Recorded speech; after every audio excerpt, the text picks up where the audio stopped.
चूड़ियाँ बेचने वाली अली से कहने लगी, मैं तुम्हें तरीका बताती हूँ, इस तरीके से मेरे प्लीज़ मज़ीद वीडियोस के लिए इस चैनल को सब्सक्राइब कर दें और घंटी को दबा दें। शुक्रिया। मेरा नाम अली है, मैं एक गांव में रहता हूँ और मुझे घूमने का बहुत ज़्यादा शौक़ था।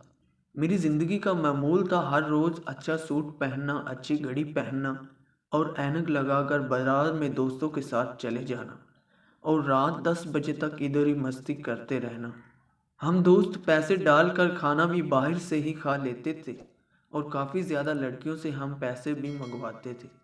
फिर हमने एक मामूल बना लिया कि अब हर रोज़ किसी बाज़ार में जाना है और वहाँ जाकर लड़कियों को देखना है। जो भी कोई खूबसूरत हसीन और जमील लड़की मिल जाती, हम उसके पीछे ही पड़ जाते।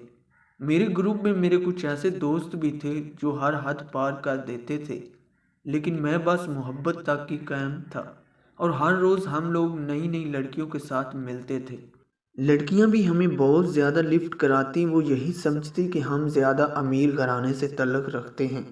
और मेरे ग्रुप में कुछ दोस्त ऐसे थे जिन्हें ना तो ये पेशा ही बना लिया था, और मैं जब भी घर से निकलता तो मेरी माँ मुझे कहती, बेटा कुछ काम धंधा कर लो, सारा दिन दोस्तों के साथ आवारा फिरते रहते हो।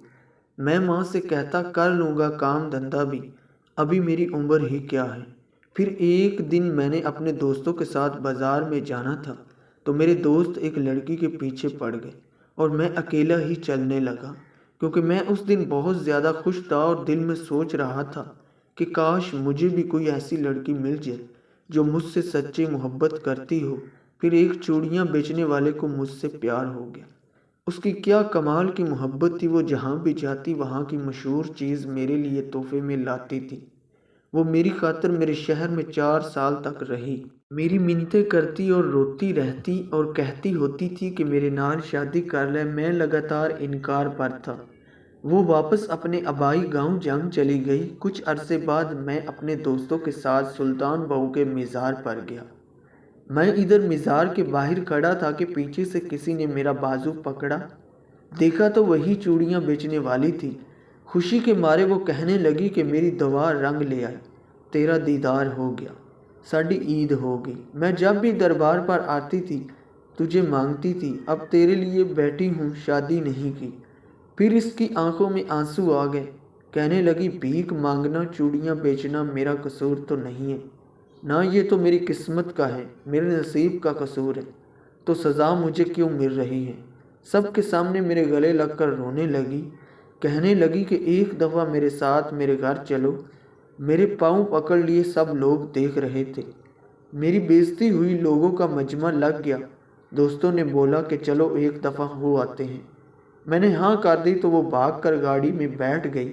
इसका घर 50 किलोमीटर दूर था। सारे रास्ते वो बहुत खुश थी। हम उसके गांव पहुंच गए, वहां थे, लेकिन सफाई पक्के घरों से भी ज़्यादा थी। सब लोग मुझे अजीब नज़रों से देख रहे थे। हमने उनके घर पहुंचे तो उसकी सब सहेलियां जमा हो गई। फिर उसने हमारे लिए क्या मज़े के सब घर कच्चे खाना बनाया।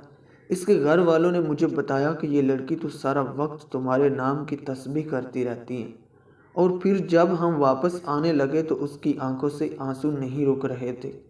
मेरे हाथ चूम कर कहने लगी कि तेरा कसूर नहीं है, मेरी किस्मत का कसूर है, बस मेरी किस्मत का कसूर है जो मैं बेचने वाली बड़ी मुश्किल के घर में पैदा हुई। बड़ी मुश्किल से हम सब ने इसे चुप कराया और फिर हम वहाँ से वापसी के लिए निकल आए। मैं कार के शीशे में से देख रहा था कि वो तब तक देखती रही जब तक हमारी गाड़ी उसकी नज़रों से दूर नहीं हुई। वो हमारी आखिरी मुलाकात थी। फिर एक दिन मेरा उससे मिलने को दिल किया तो मैं उसके गांव चला गया। उसके घर वालों ने बताया कि तुम्हारे जाने के बाद वो बहुत बीमार रहने लगी थी, खाना पीना हंसना सब कुछ छोड़ गई थी और एक दिन इसकी मौत हो गई। मुझे इससे मोहब्बत तो नहीं थी, पर मैं आज भी इसे रोज़ याद करता हूँ और हर साल ईद के दिन उसके कब्र पर जाता हूँ। आई होप सो कि इस वीडियो से आपको कुछ ना कुछ सीखने को मिला होगा। मिलते हैं किसी नेक्स्ट वीडियो में। अल्लाह।